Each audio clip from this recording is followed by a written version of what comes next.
Okay. 2 questions, and then we'll close this session as the choir gathers the voices. All right. Elder Frank Stock, and then I'll end here.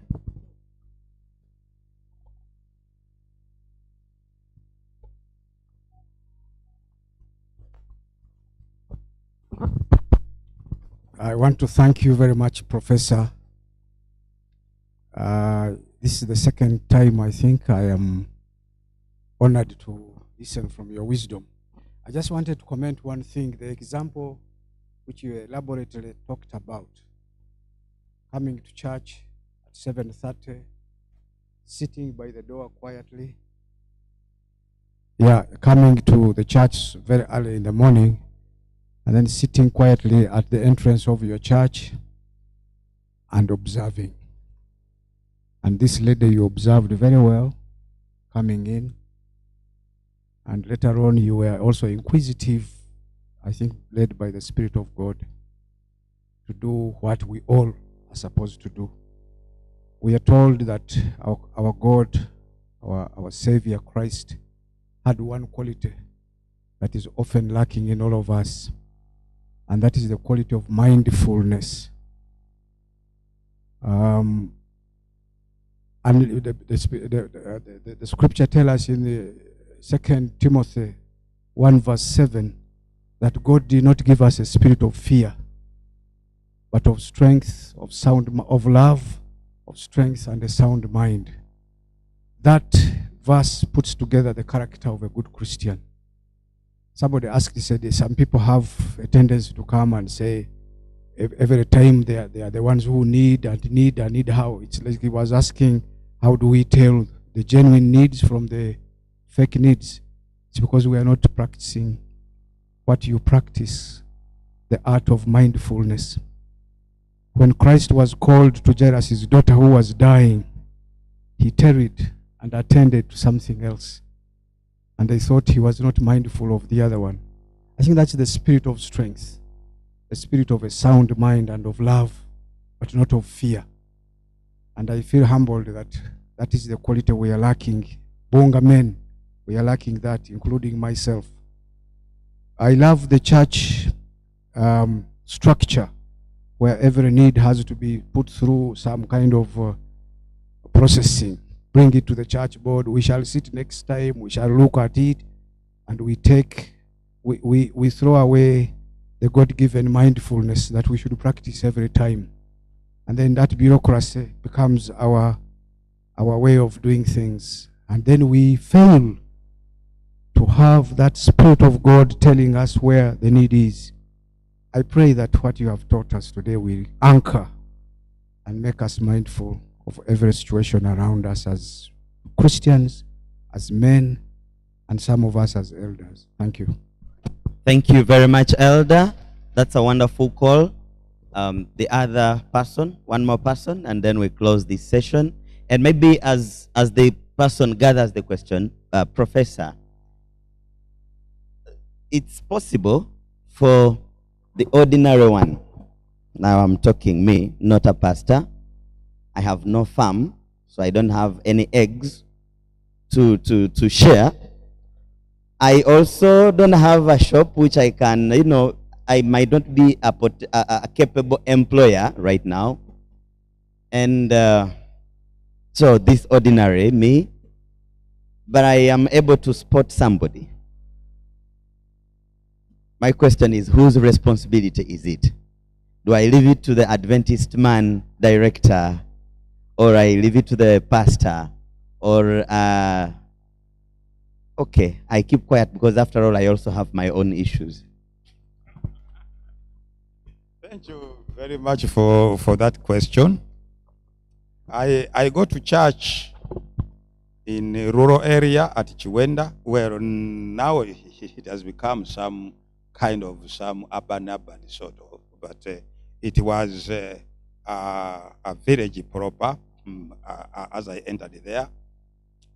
And if you locate a problem of that nature, you have done a wonderful job by law. locating. Only to locate is a credit already, because there are so many unlocated ones, isn't it? Yes. Once you locate a problem like that, you whisper. I don't know whether you are talking in terms of a church now.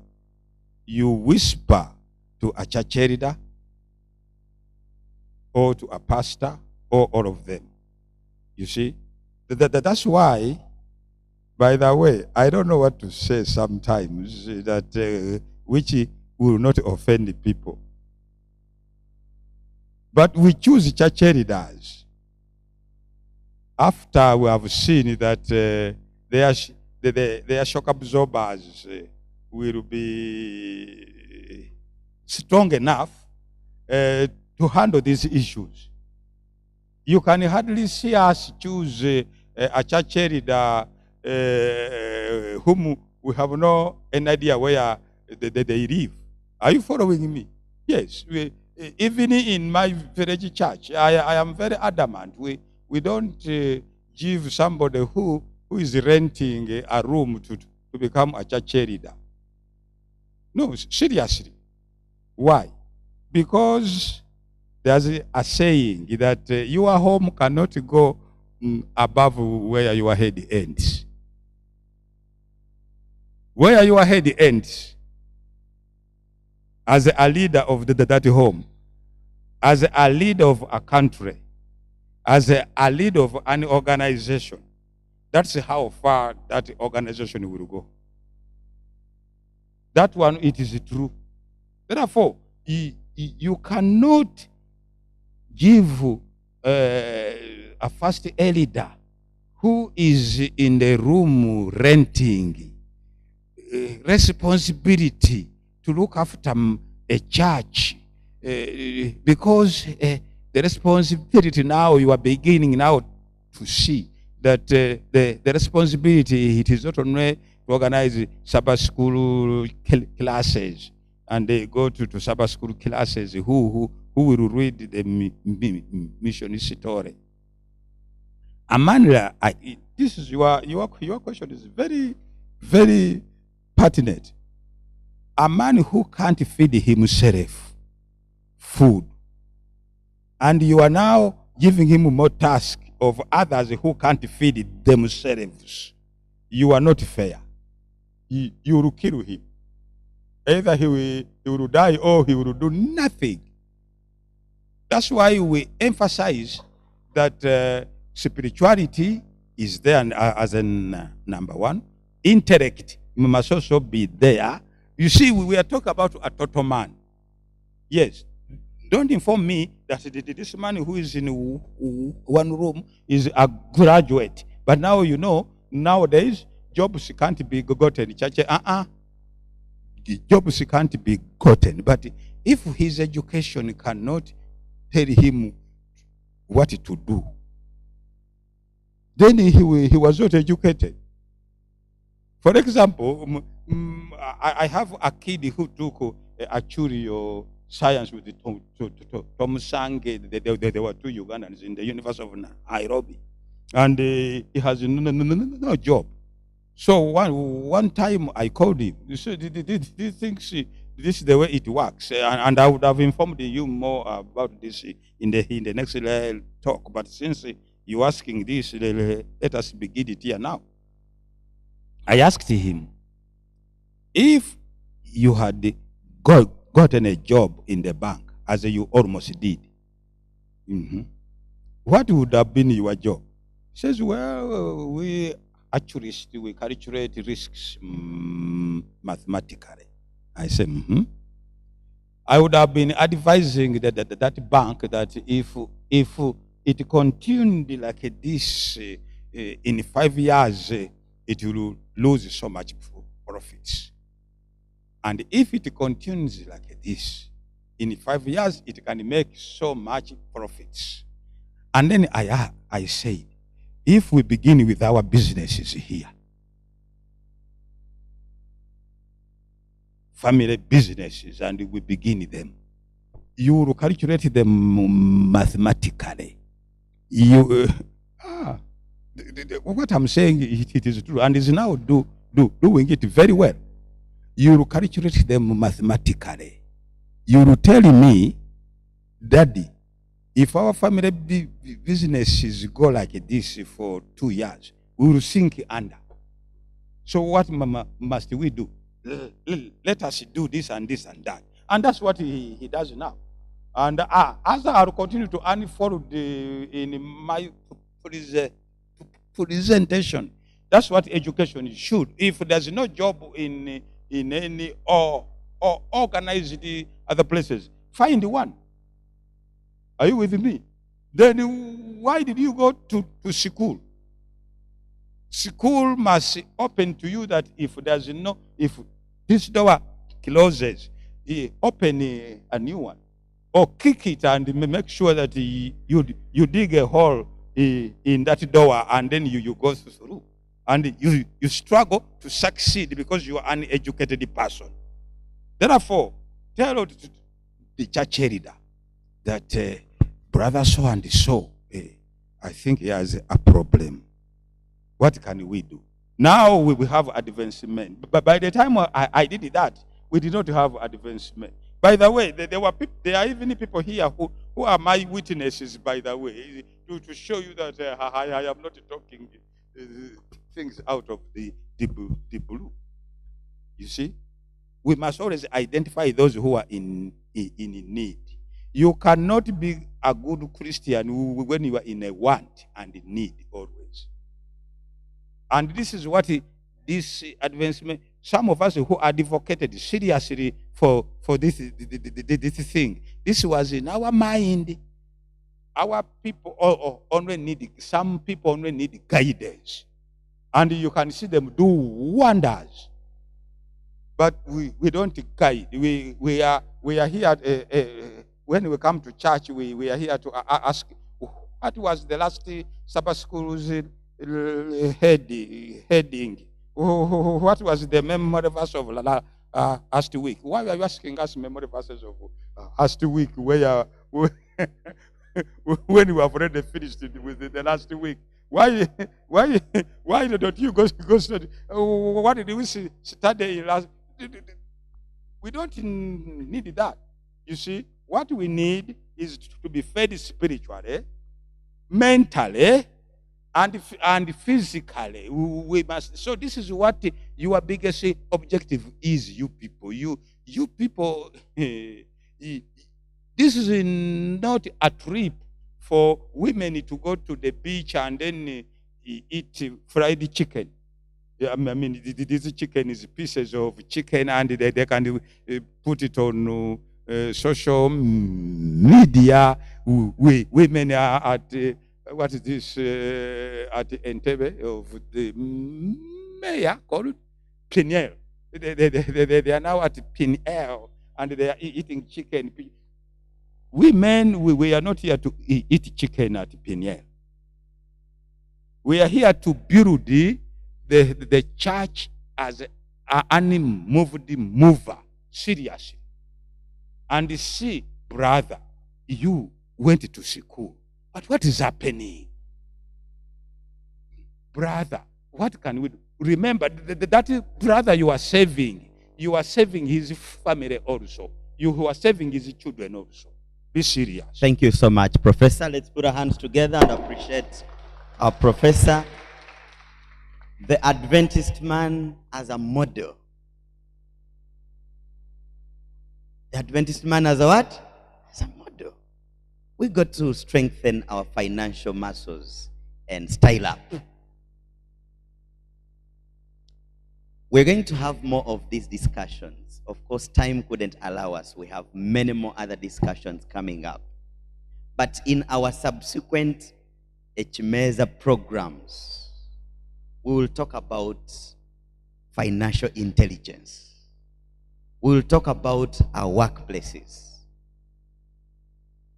Is it possible that even when you are at that workplace, you are just employed, can you become a role model at that workplace? If you are the boss, can you become the kind of boss that everybody will be saying, If there is a bullet coming for my boss, I'll take it. Because you are the kind of boss that everyone wants to work for. We'll be talking about all these issues in our monthly meetings. And that's why the professor is emphasizing that we should always what? Meet. Now, our next session, I want to just arouse, one of the two. To arouse your appetite. Our next session is making the Adventist man a model family man. That one. And we'll be doing this after a presentation, one item from the men of Mount Olives. So let us put our hands together for the Mount Olives choir, the men's choir from Mount Olives, as they come to give us that energy to prepare us for the second session. Welcome, gentlemen. I've also been told that the secretariat is waiting for you. Please, if you haven't registered, go and see Mr. Chambade and Mr. Gatare so that your lunch is put in place.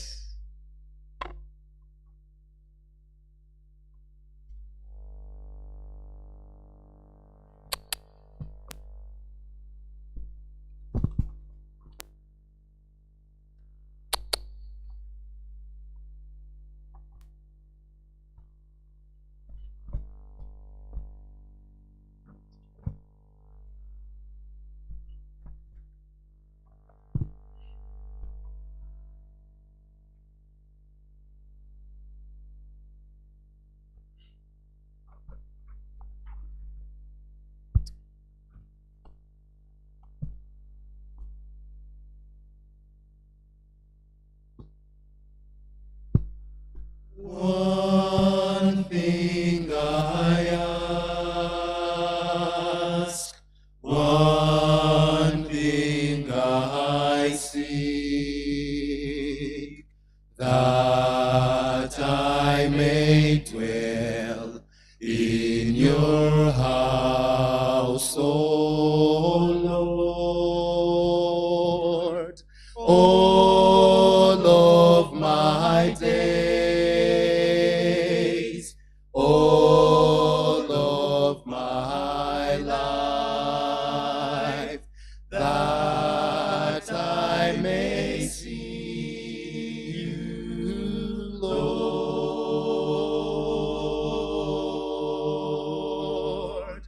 Hear me, O Lord, hear me when I cry. Lord, do not hide your face from me. You have been my strength. You have been my shield, and you will lift me up.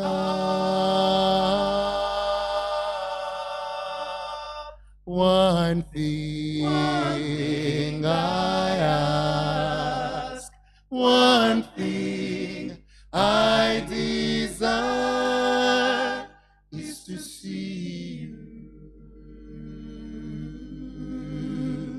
is to see you, see you. One thing I ask, one thing I seek, that I may dwell in your house, O Lord, all of my days.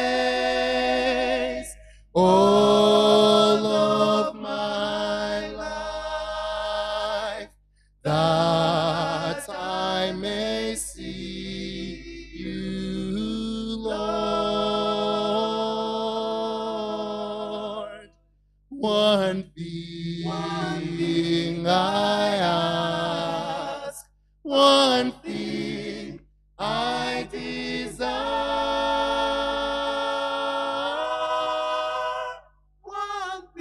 one thing I ask, one thing I desire is to see you, is to see you,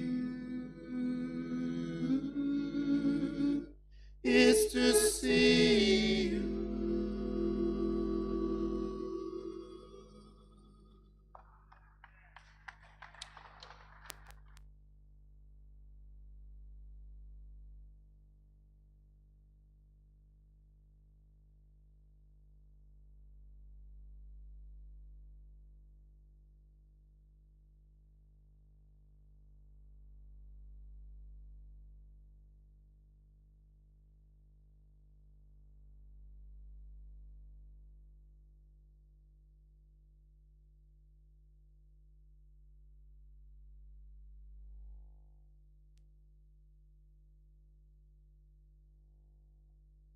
They're going to be with us for some good time.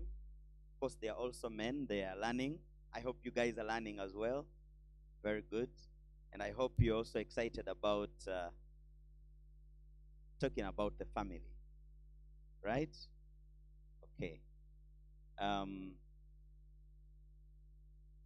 the interest of time, let me make pass this reminder. Please, if you haven't seen the secretariat, kindly do.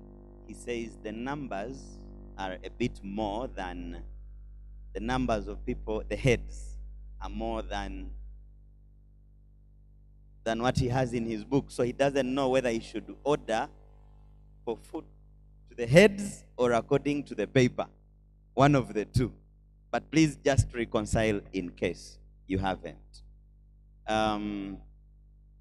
Gentlemen, with a great honor, may I invite one more time our wonderful guest speaker to come and share with us what he has prepared to help us understand how can we be model men in our families. How can we build those kind of families that the community will look at and say the Adventist families are the best families.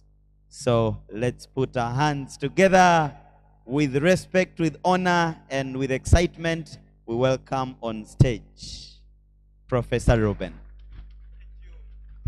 Thank you very much. Adventist men and family. Banange family. Adventist men and family. And our family. In terms of a family, there's no church which is immune from challenges. All of us, we have these challenges, whether we are Adventists or not. But for me, this time I am not going to talk about challenges of the home. I am going to talk about an Adventist home and how we envisage it should be. Okay? Yes, that's what I'll do. Yeah, well, that will be a model home. Remember, our objective was the democracy, isn't it? We become open. We become transparent. Please don't forget that. We must be transparent and open, even at our home. Let me tell you something. I grew up in the home when I didn't know anything about what is transpiring in my father's head. I don't remember to have ever known what is transpiring in my father's head, except when he is soon to die, when he calls me, Mpandikira Edame, and you are the heir. I said, all along I have been with you here, and you are now believing you are last. That's when I know And yet I was so lucky that I knew before he died. But many people know what was transpiring in their fathers' heads when they are dead. When we can't even thank you. Even in me, whom you have given all your property, I can't thank you. Yeah, you are dead. And so there is a feeling now. Now I'm talking of what would be an ideal Adventist home. Now, let me first of all make a preamble. All of you became Christians and Adventists by living cultures which you thought were impediments to your beliefs.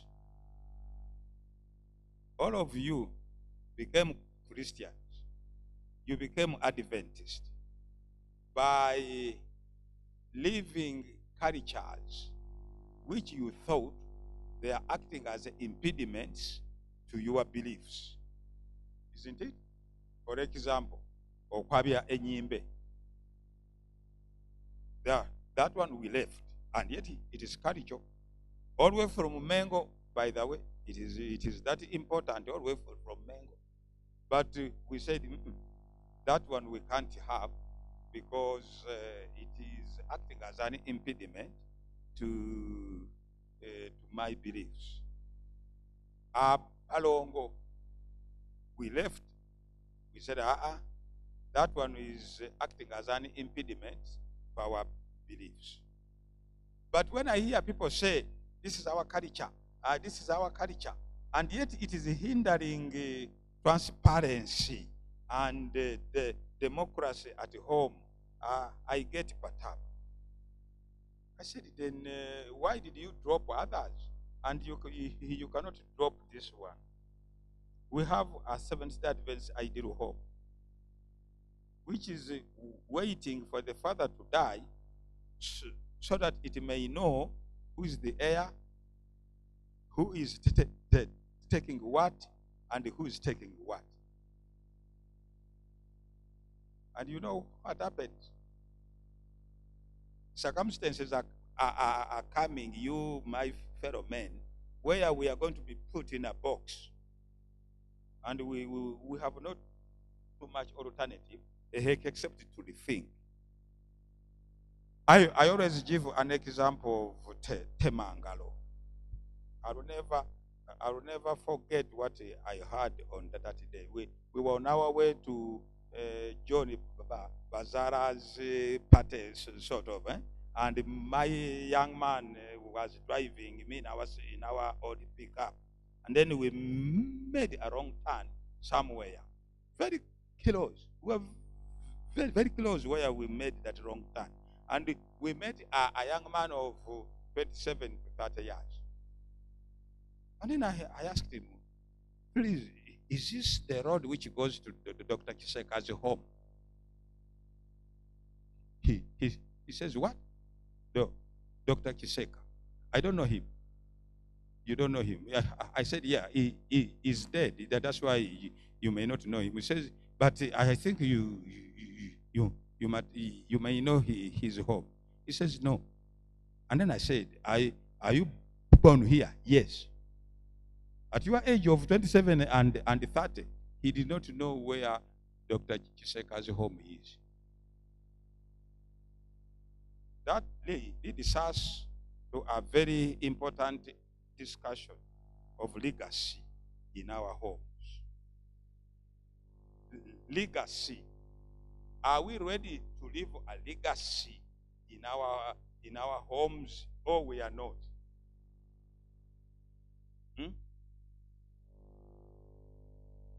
When you go to these former homes which we looked up to once upon a time, and you don't see anything there, or you find other people there building houses, what runs into your head? Seriously. I was so saddened when that young man said he has never heard of Chiseka. He said, And that young man was at the age of my boy. I said, can this be true?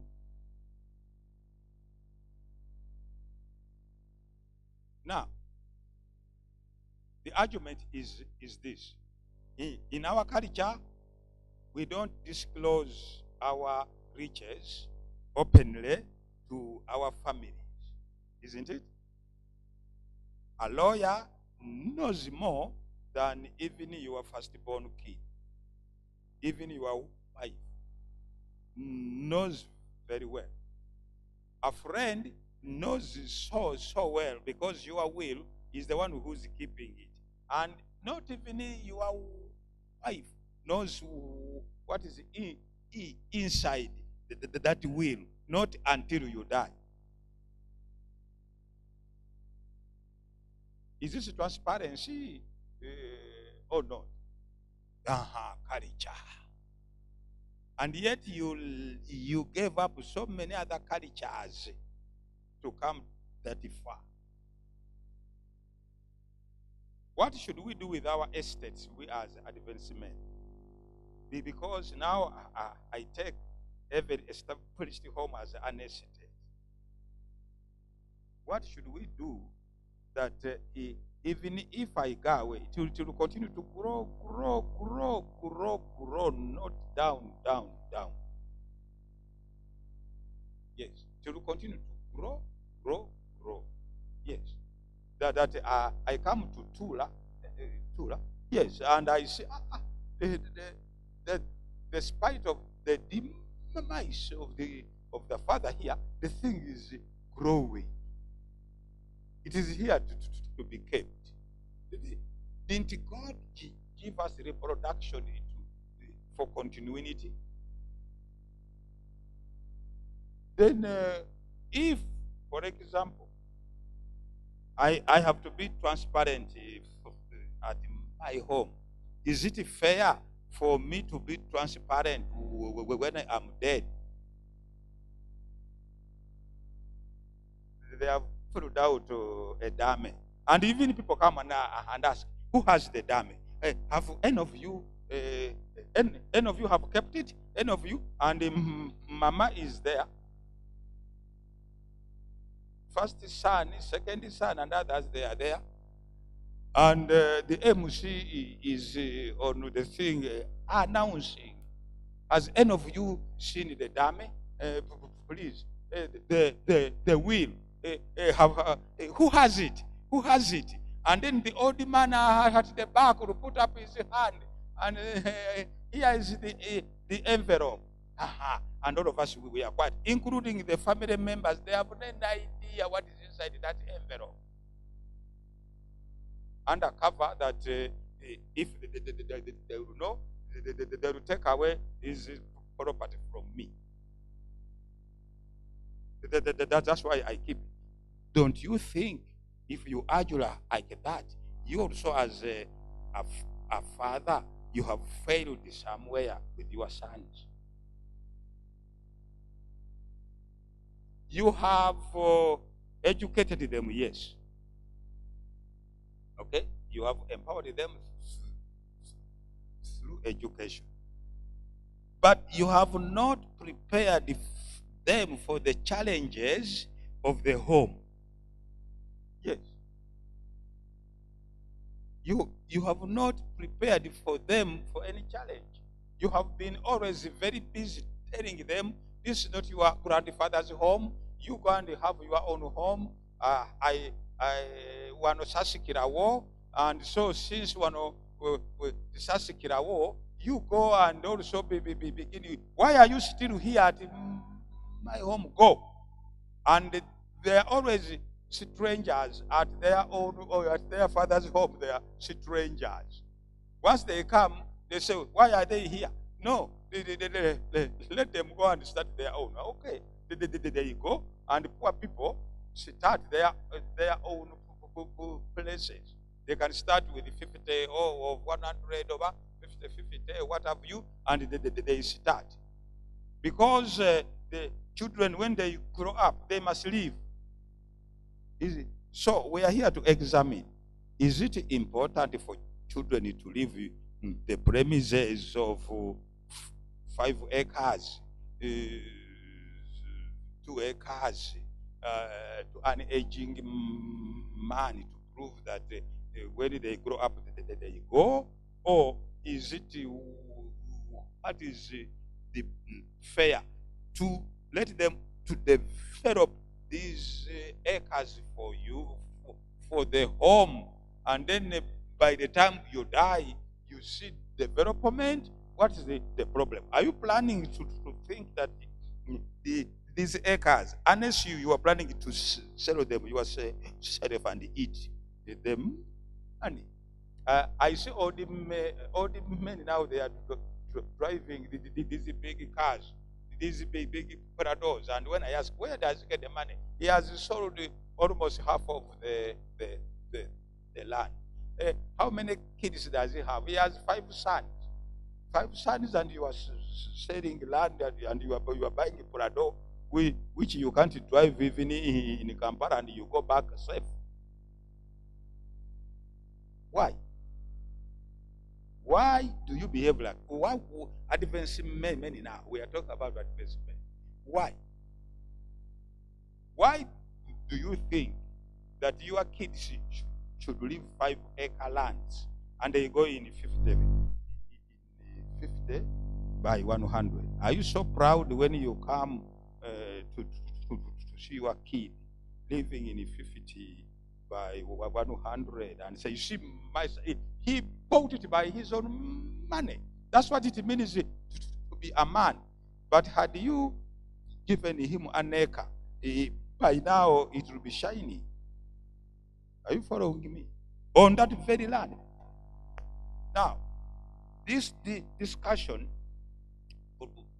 brought a lot of divisions where we in the foray we discussed these things. We discussed them there, and some other people have no hindrances with the culture. For example, when I was in Blantyre, there it is worse. Kids, they wanted to beat them out. It is just like a chicken chasing its kids when they have come of age. You see? Yes, we cannot have you go and begin your own, and you either sell this one or now after 10 years of your death, when people ask where is so and so's home, that's why we hear rumors that I have never heard of him. Obviously, because we were not transparent enough with our people. Thank you. Because we were not transparent enough with our families. What is so threatening to be transparent when we are still living? You hear the other time I was somewhere when somebody answered, well, kids can kill each other if they know what you have given so and so, and what you have given so and so. Well, but homes have responsibilities other than property. Why are we talking in terms of only property, and we are not talking in terms of responsibilities?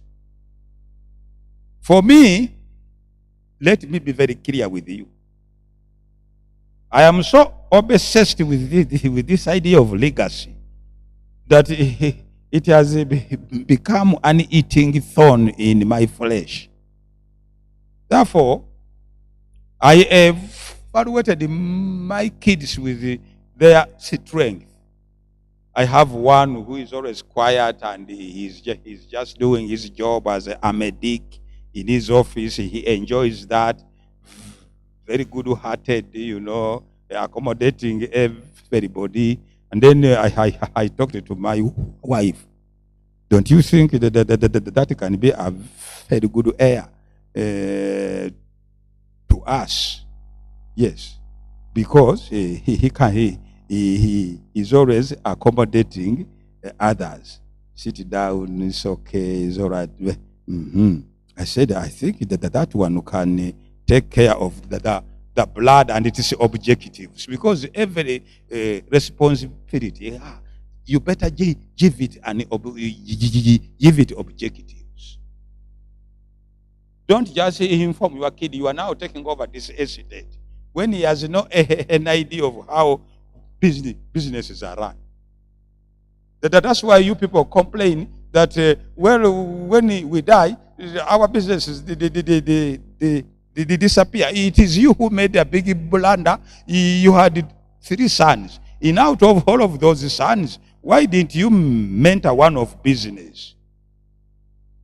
That's why I told my actuarist, I said, now, if the banks haven't absorbed you, you continue with our family businesses and advise our small business to grow, and advising it mathematically, because that's what you have been trained to do.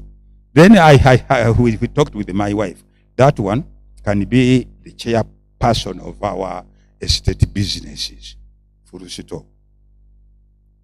Now, I have a girl, a daughter, who's always, she loves big wonderful things. This thing must be shining. Then I said, you are now the chairperson of infrastructure on this estate. Everybody has a responsibility. Nobody feels left out, other than to give the entire thing to one person, and one person says, these are now mine. But these are also children. Why are they getting small things? That's where the culture has landed us into legacy-less when we go away. That's why when our sons go abroad, they don't want to come back here, because they don't feel any obligation of coming back here. Don't think that when they are there, they are so wonderfully placed. Some of us who have been there for years, and you know what I am talking. And some of you have traveled.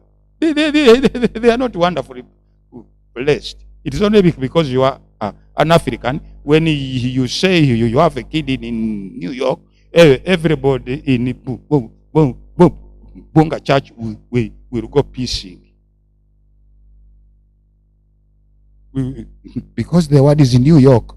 But when you examine it very seriously, it is an empty gesture. It is only there to keep you longer before you are buried, that he has his son is abroad, they are coming, and yet it is you who have been feeding this man in the hospital. Is suffering. You are the one who has been taking care of him, and now they are informing us that the sons are coming from New York. I don't want my sons in New York. They can go for visit. They can go anywhere they want for visiting. I want my sons who will keep my legacy. They cannot keep my legacy when they are in New York. Seriously. I could give you a lot of examples, but you know, with this age of this thing, you speak carefully, and you don't say too much, because everybody can pick it. But there are people here whom we know Adventists who died at Kawempe and other places. You go and look at the place where people who are in New York are. You say, what is happening? I am a crusader on this one. Why should the Asians have Patero 1, Patero 2, Patero 3, Patero 1, and their businesses go on and on and on? The Madivans which you see here, they are not the one who who began these sugar factories. They are already dead. But the Madivanis are still there coming. And they are expanding farms everywhere. They are looking for more. They would like to cut down with the Mabira forest.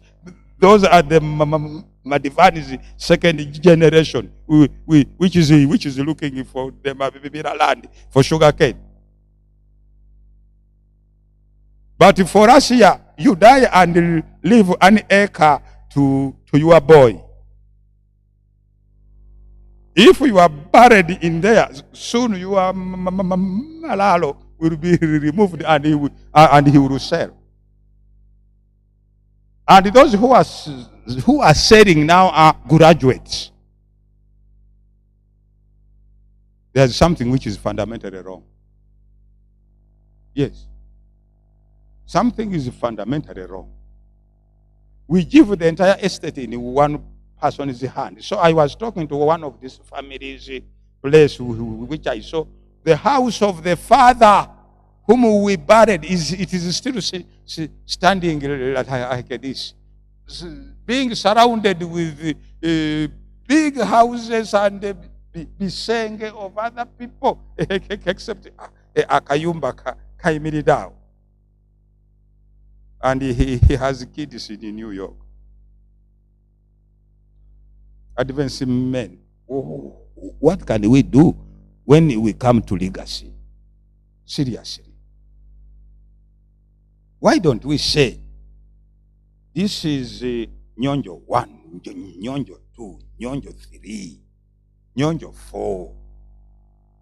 And the things are expanding. They are being improved upon. Those people you do here, Rockefellers, the founders are already dead. But their legacies are going on and on and on and on, and it will go on and on. Why can't ours be like that? Why? Why don't I die for 20 years, but when you come to my home and you can see upstairs houses are germinating everywhere? Who are these? These are the bazukuru of Professor Who. And they all of them carry my name, legacy purpose. There's no child who is born at my home who is not called Mugerwa. I don't care of this Sari, Kabuko, me, no. I am not interested. You see, I told them very openly that any child you produce, you don't have to come here for naming. You just remember, he must carry the name Who, and you must begin to prepare their psychology early, that we are developing legacy. You can go and buy land anywhere you want. Like these people here, they buy land anywhere they want. But plant trees, plant anything, expand you if you have the cash. It's okay. Build small houses there, but not on my land anymore. This is legacy. Therefore, every kid must have a responsibility on that one. Now, every kid must feel that is important. By the way, that's the way God treats us. God does not treat us in steps. Let me make myself very clear. A pastor who has been serving for 50 years, and you are a church member who has never even stepped here, before God, we are the same. I repeat, never be deceived that if you are a pastor, God has given you a special place in heaven. Never. You only serve him because you love him. Because of his love. Not to buy his love so that you may sit in a special way. God does not behave like that. Even you people who serve these local churches, if they ask you that, are you Are you going to be a church leader? And you say yes. Even if first church leader, yes. It doesn't mean that you are better than those who have refused before God. Even that one whom you approach and say, no, me, I will not work. You as a first church leader and that one, before God, you are his children. He loves you equally. And he will give you the same opportunity. Stop now inflicting us with the wrong theology that I am being blessed because I am a church leader. That's wrong theology. Even if you live to be a church leader, still God will bless you. God has blessed you because you are his child. And you are active enough to show him every day, every time what you want, for what you need from him. And he is ready to come to your aid of needs. Let not people come around and then be beginning to make these transactions which simply can't work. Didn't I inform you of an experience? A girl came to me after preaching at the Advent Center and says, Pastor, God has deceived me. God has robbed me. And I said, God, where had you put your money that that he was in trouble? He says, don't you people, you pastors who preach that if I give tithe faithfully, the blessings will flow so much that I will be wondering where to put them. Isn't it? That's Malak. And by the way, that's your quote now. Hope you are teaching it okay. The blessing will come and I'll be wondering what to do with these blessings. Where can I? Is this?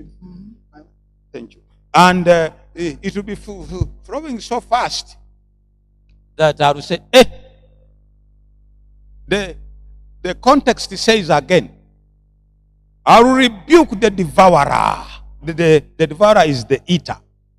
Because he's not eating enough. He's only playing with the food, which it is coming so much in plenty that I don't know what to do. Now, I don't attribute my success in my struggles because I gave tithe for years. Because you see, for us as a pastors of Adventist Church, we have no choice. Even if a kid is on chupa, kicking, the money is chopped from office.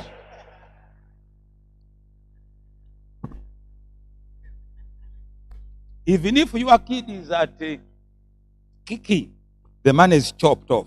So for over almost for 50 years, I have been giving tithe. I can inform you that there was no way I could not give my tithe on my paycheck because it is automatically chopped off. Now, I have met some rich Adventists who are not giving tithe. And I have visited them. And when I park when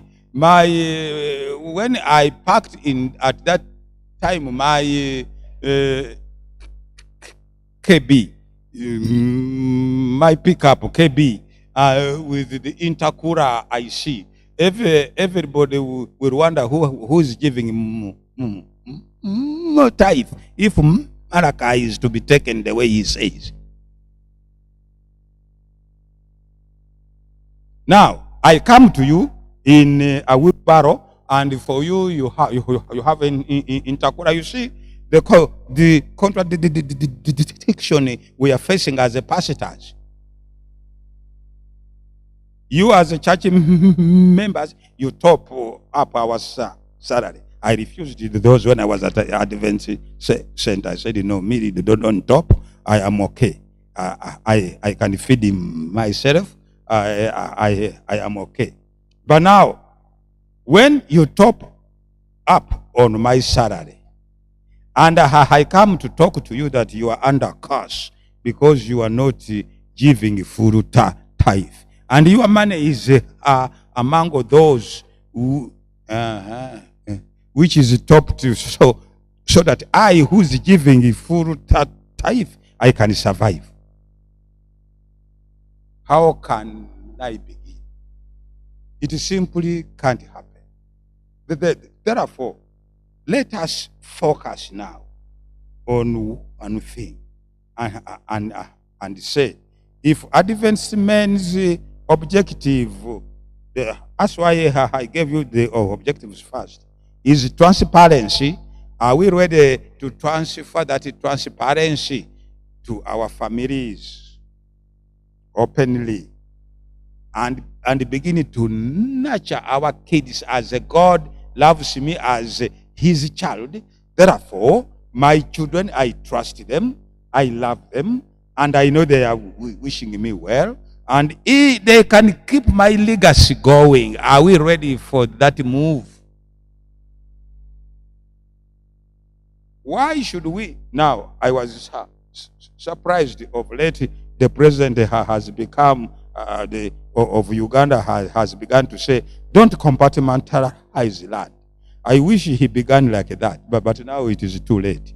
The issues are not to be solved by TV talk. What we are facing here in this country in terms of building legacy cannot be solved by a TV talk. And you drink something and say, don't compartmentalize that. That is joking. To change the mindset of Africans, even in our homes, it is a process which we must sit and be open like this and say, okay, my sons, what do you want to see this place look like 20 years from now, 10 years from now? What would you love to see this place look like? You want it to disappear, or you want it to be there? Now, for me, I have a very good example of my neighbor across the road. The day he died, it took only 2 weeks. The whole place was sold. And all of those buildings which are there, if he resurrects now, and he wants to thank his kids for developing that place, I have bad news for him. Because even the Malalo, then it is now being sold. And they are transferring it to certain bushes somewhere in Kuzibwera. And they are selling almost 2 acres in town. And they go to Kuzibwera. What mistake is that? One individual whispered to me, and I want to be very careful. That's why I am very serious with you people, Adventist people, you people. He says, Pastor. I say, what? You are in a very strategic place at Chiwenda. I was at Entebbe. I said, yes, I am. How did you know that I am on a very strategic place? He says, we have computers. We see these things. Hey, you see, yes. And so, he said, be careful. Your mama, my friend, we started it together from primary 4 to senior 4. That's why God has impressed me to talk to you. I said, that's good. And I am happy that he has. Listen to me.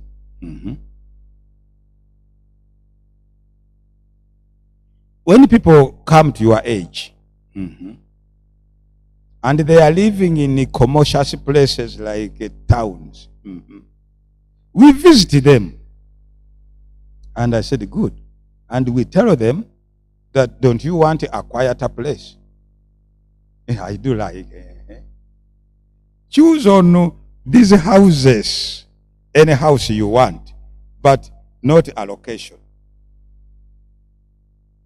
The location were the ones who choose for you. Now, this could be some good news for some of you, or the people who are in some shouting places. We don't choose the location. We want you to sign a consent that, yes, I want to move. And we build you a beautiful house for you, pave it, everything, put on your wall 9 what have you. And then we transfer you to such a place, because you are in a place and you are useless. In terms of economy, you are useless. You are just sleeping. Therefore, since you are just sleeping, why don't we transfer you to a place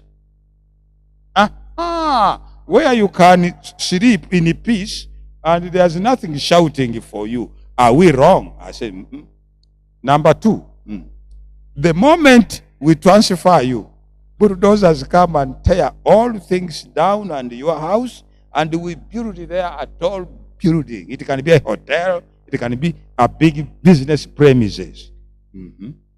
And your kids will come from where you are sleeping in peace, and they will come back to the place which was formerly their place, and they will begin to mop the floors, to be cashiers. They will be given jobs. I said, are you kidding? He says, no, I am not. Therefore, to show you that I am not kidding, go and do the following. And immediately, I'm telling you, and immediately, I thought that it was a joke. We laughed, but I picked it. Last year, I went to Paita Ababidi for a camp meeting. And in the place where we were staying at a resort, there was a girl who knew me very well, but me, I didn't know her. We talked always on breakfast, because Adventist men pay attention. This is serious. Because we were eating breakfast, because she was also a speaker in the children's division.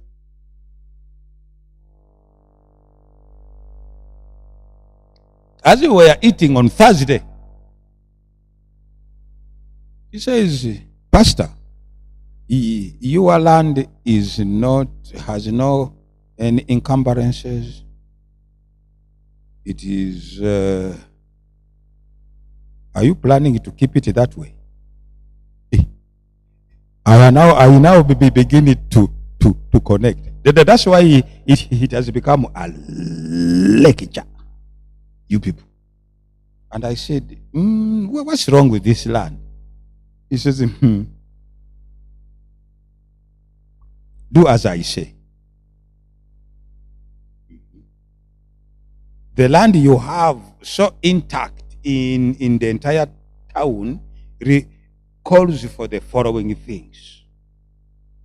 And you better get it from me, not to a messenger who will come someday. We don't sleep in the municipalities. We don't sleep in municipalities. Pastor, do something. Now, the other one who warned me, he says, the reason why we don't listen too much to non-developers when they go to courts, because the people who come there, they come to develop. By the time you come from your church, you see that was the first one at Entebbe before this. By the time you come from church, you stay there singing songs, talking up to evening. By the time you come home, a man would have already started a damn course of 3-story building business, and when you take the case to court, it's always becoming information, and it will take you 10 years. But the man will be continuing to develop because the money is there for that. Now, the very reason why I am warning you Adventist men, it is to begin to think how we can make an impact in such a changing world. Are you with me? Yes, in such a changing world. I immediately told my kids, I says, the desire, do you want this place? I said, Daddy, we want this place. Then you have to do the following. We must begin to put a wall, a big one, all the way where our land ends, way down there, and then so on and so forth.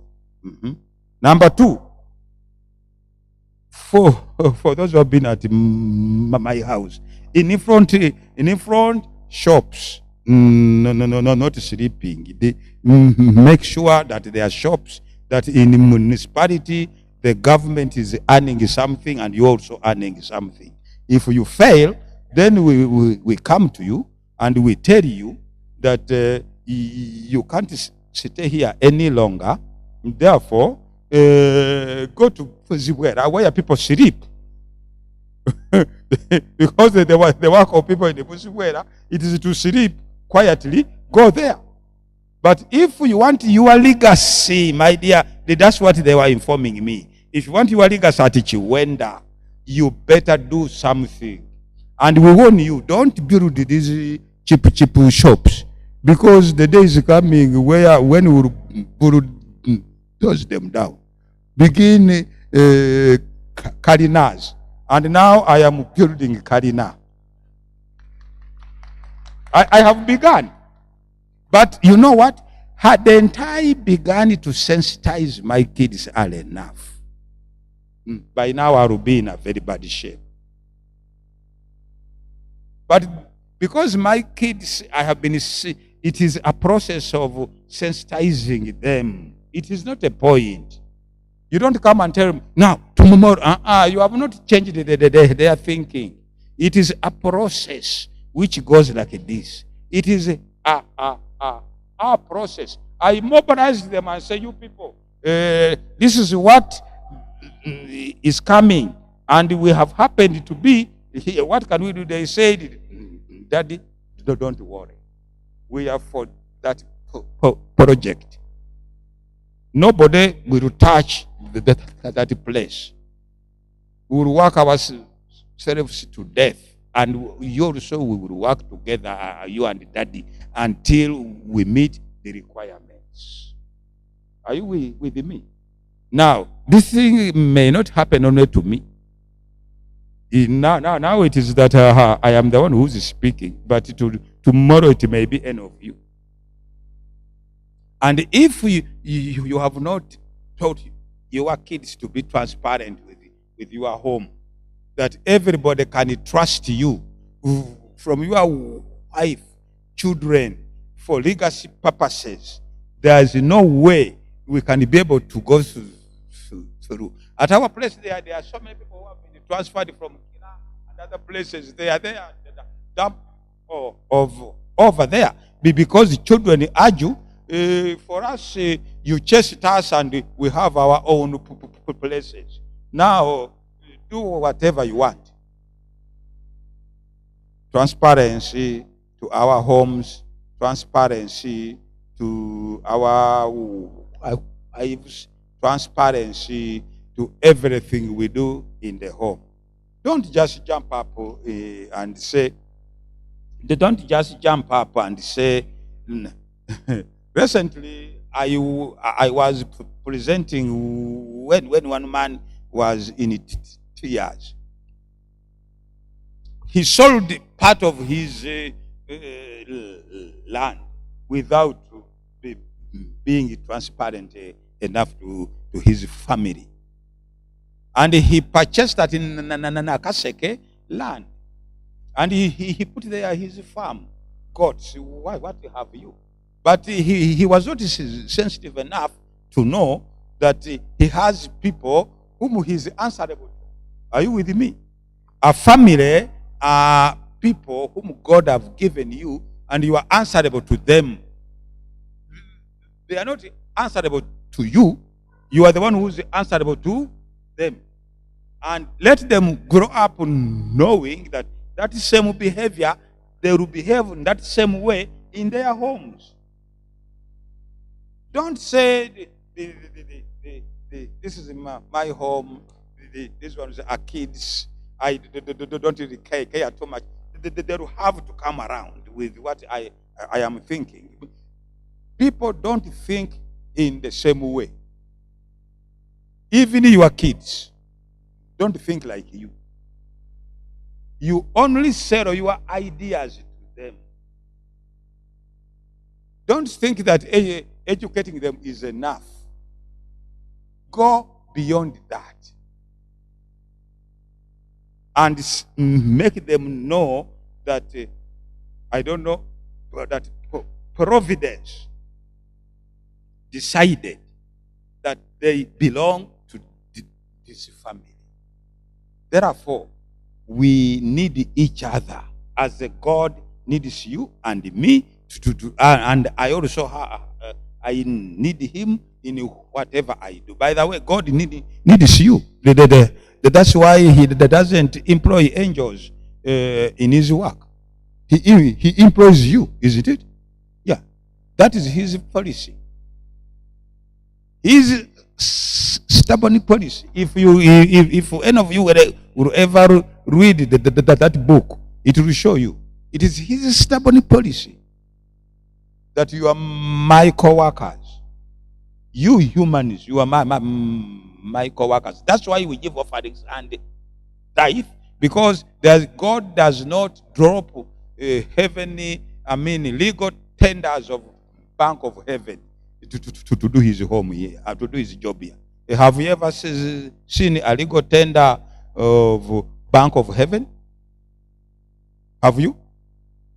It must be a legal tender of Bank of Uganda. It must be a legal tender of Bank of Kenya or Bank of US, which is a typical human element here. And God has been so transparent to us and says, you are my workers, all of you, I treat you equally. You are my people. I love you. You are my people. Whether you have been a pastor, it's okay. You have worked for me. But that does not make you a greater child than that who has not worked. Both of you remain my children. But I'll continue revealing myself to that one who has not worked yet until he will learn who I am. And the day is coming when he will love me as you do love me, and he will also work. Are you with me? Yes. So, gentlemen, Adventist men, what should we do with our families in the 21st century? Challenges have come, challenges are coming. We feel a need of legacies so that I am so happy, by the way, when you see when I see these kids, their parents who are Adventist, and they too are Adventists, isn't it? And the kids that they are producing are Adventists, isn't it? Yes. And you, what have you? When all of these ones I saw when they are kids, almost sucking. You see, yes. And when I see them in the church, I see that the spiritual legacy has at least worked, but it has another legacy worked. You see, that's where we are. You see, can we have a spiritual legacy working plus the mental legacy, the physical legacy, everything, that we can say that this home belongs to so and so, and it is well represented. Please, the MC, the discussion. I know it is a very hot issue. Thank you. Let's put our hands together for Professor REUBEN MUGERWA. Again, I believe that even if you don't have a child, I can see some people who are, almost there. I believe you must be thinking, by the way, what is going to be my legacy? Now it's time for an open forum. We want to get your views. We want to get your questions. How do you keep your legacy as an Adventist man? And which legacy, by the way?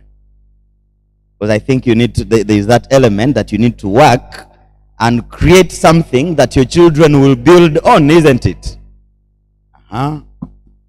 So the platform is now open for discussion before we break off for lunch. How do we keep our legacy going based on the background that Professor has built?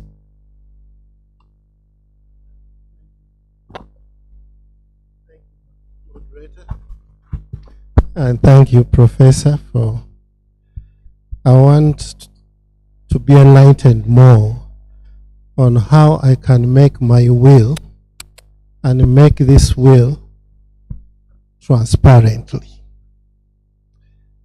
The thinking culturally, but I think even legally, yes, we have legal minds. I also saw we are told you make your will, you sign it, you must keep it safely, you seal it, and even the trustee should not know the content. So how are those two, how can we compromise those two positions, the legal, culture, and yet we need to be transparent? Thank you very much. By the time the document reaches the lawyer's desk, you have been having years and years preparing your home, that the day is coming that I will die. Okay? Yes. By the time the will reaches the lawyer's desk, so that it can become a legal material will. They have now refused us to make these papers, as we used to say, so and so exercise books. Those ones, the courts dismiss them as not legal binding. Before the content which is in the will, you are the one who gives it to a lawyer. I have so many sons, or I have so many children. And when the lawyer has no business to know what you have already done at your home, what you have already done at your home with your kids, and you have agreed very, very well. This is what you tell the lawyer, that I am in my right mind.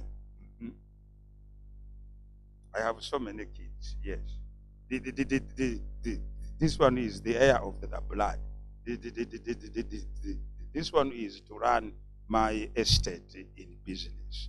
This one has to run my infrastructure in my businesses. I mean, on my estate.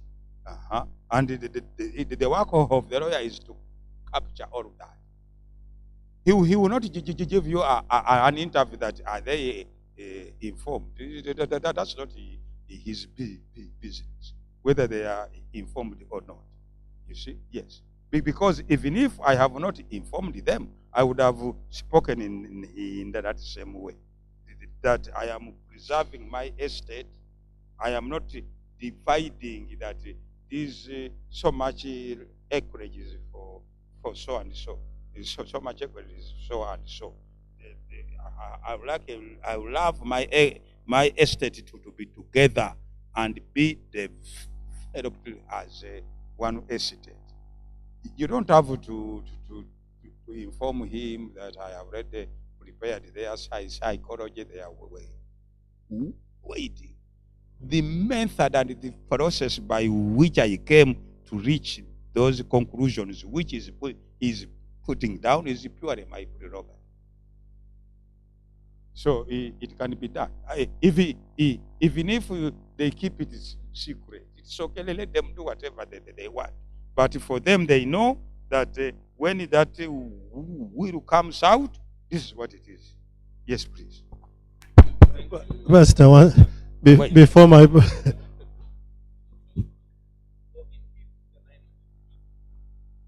are families, there are situations whereby you had, say, 2 or 3 children, or you maybe in an earlier marriage, then maybe there's another in between, and then maybe you finally end up leaving this world after maybe the third. Of course. Of course, so that's and I think where most challenge would be trying to manage is how to come up this wife of yours be open to tell us children that I had in the second marriage. That you know them. And the will is going to be like this. Thinking that this child, not the second marriage, because of their capacity, or because of their, the one most likely is going to be overall in charge of the care, and to carry on thinking. And if we are speaking with a human being who also have interior motive or intentions and attachment to this property you now possess, how you bring it up and you tell her, because you say, but now my son, and now your married wife, and the law says that the child of the married wife. Is it so really? So I think where my big brother and elder want us to come to balance. How do you bring such a discussion to the table in light of being transparent? Thank you very much.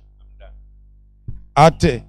At this present time, by the way, with our present education, is silence the answer after you have died? Is ignorance of not knowing what is in the will, is that anymore the answer? You see, we are still living in the past, whereby the will was final. But all of you people who live in town and others who are educated, you know how much some of these wills have been contended, especially in the situations of that element you have shown. To quietly make your will You are just escaping because you will be dead. But you are not, that one will not save your estate. And it will not save your legacy. It will be contended left and right. Woe unto you if those kids who are contending it have even some cash than this one. And so the aim of being quiet today, it is a dead end road too. It is a dead end road. I think what would have, since this is an open discussion, I think the thing would have been, now, these women, you assume that they are dead or they are divorced. When you talk about the children of these women, others, they are dead.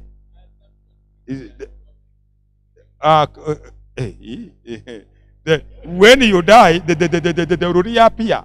Woo, woo, woo. So now let us go carefully. If they are dead, it's okay. Then you are only contending with this one who is remaining here with the other kids.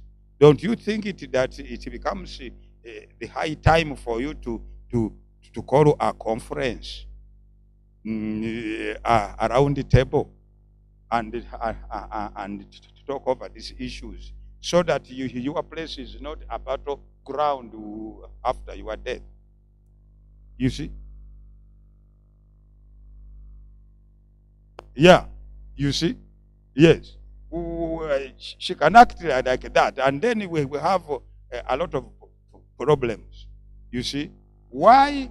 What do we do to preserve our legacies after death in the situation like this one now, where we have sons from different, or children from different wives, and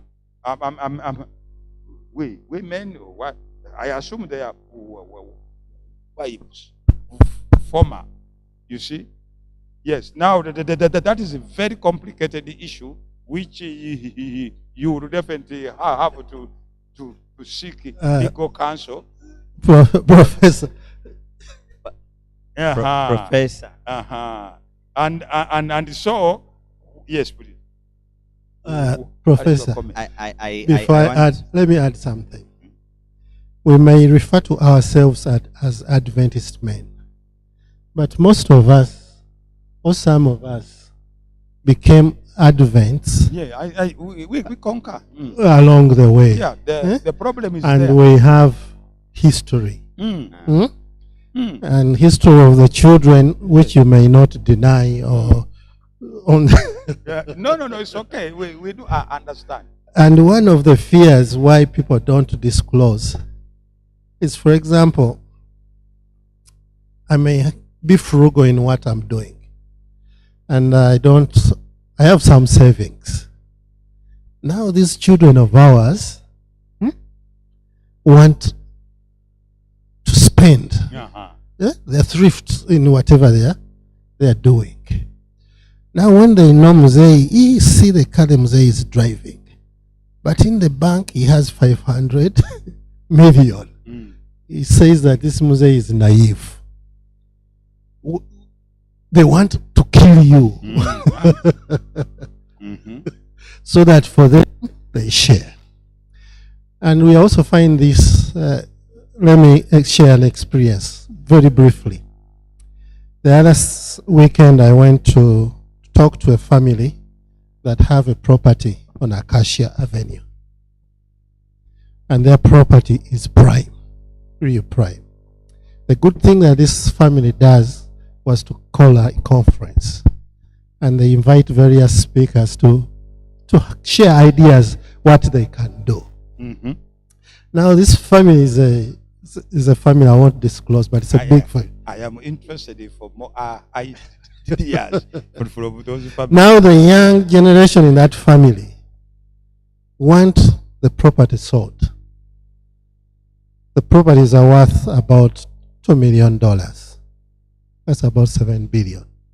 For them, they want to sell, share, and each one goes away. Then Yes. legacy is gone. Yes, I talked about legacy. Yeah. Told them that what you could do to have this house, get a developer, share what condominiums and stuff, and says, don't tell us those things, and they are very unhappy.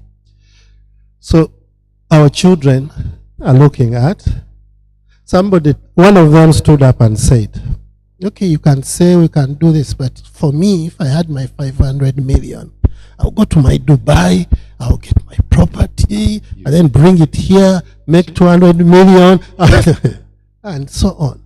So this issue of legacy, Professor, has issues. I know, no, not only issues. It has a lot of challenges, but it is worth an attempt. The problem is this: is there a way we could teach kids that when people die, sharing is not the answer?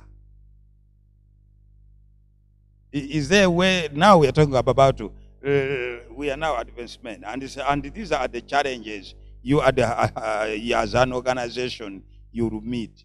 Is there a way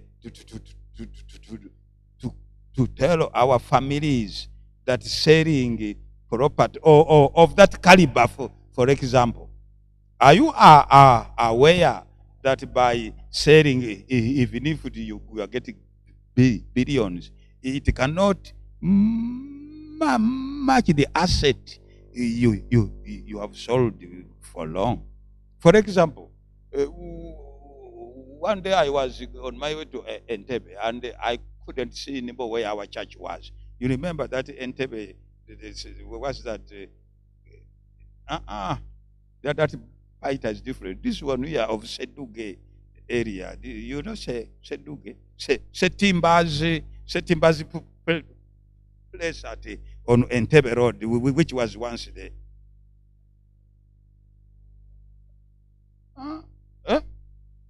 Setimbazi place.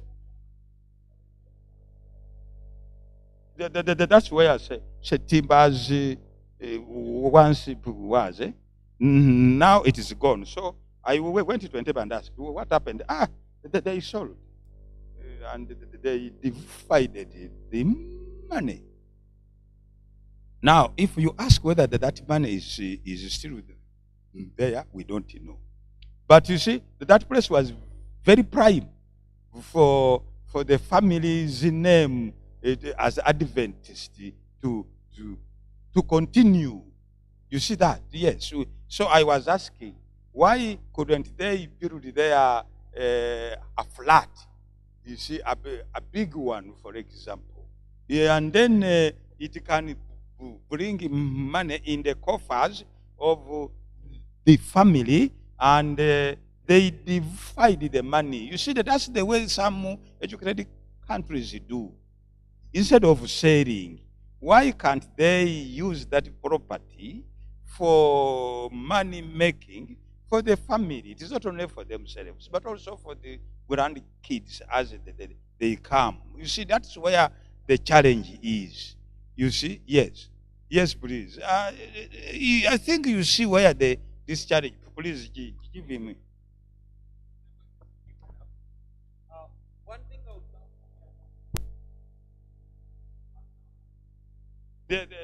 They are recording. Have the microphone. the generation that is above our age and the ones younger is the virtue that Professor said, being accountable, being honest. 3 months ago, I realized my grandfather's legacy is what is letting most of our clan members be Adventist. In 1949, he's among the first preachers who worked with Pastor Lind. I realized that the only thing we've taken from him is the religious aspect. All the properties, I mean all, it's only like 3% that is left. As fathers, we have not related very well with the children. That you cannot have a discussion that is more than 10 minutes. I cannot have a discussion with my father about development for more than 50 minutes. That is like 2 years back. That is when I started talking to him. When he started involving me in his property, I looked at my other brothers and I'm like, I cannot take on the burden of the whole family. He has not brought us on board. So, one, build the unity of these children from scratch. Put them together. Bring them together. That bond, when they're talking about us owning a property together, they will not feel like this person will have ulterior motives. That is going to help us. To my generation, you have studied. You feel like having my own. Even your own wife will tell you that family thing is for the family. We want something that is.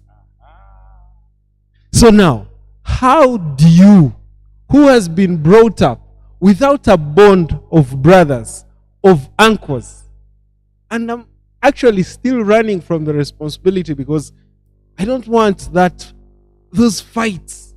I feel like, Dad, that is your property. Now, unite these kids who are younger. Let them own the property.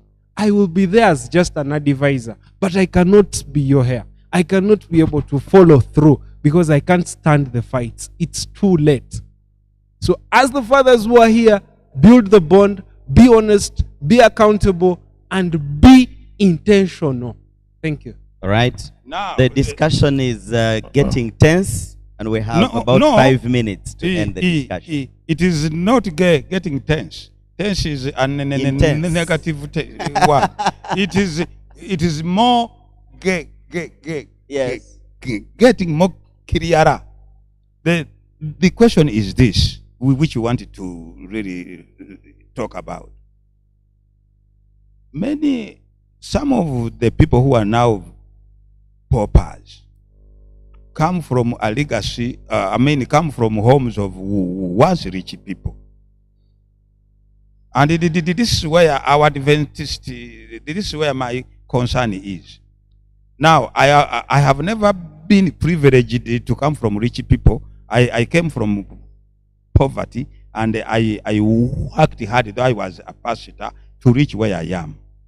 But now the question is this: why can't we preserve the riches of our grandfathers, our fathers, and we pass on those riches intact, and the infrastructure keeps on generating the money for the children and the grand years, and then they can be earning from that infrastructure instead of being paupers.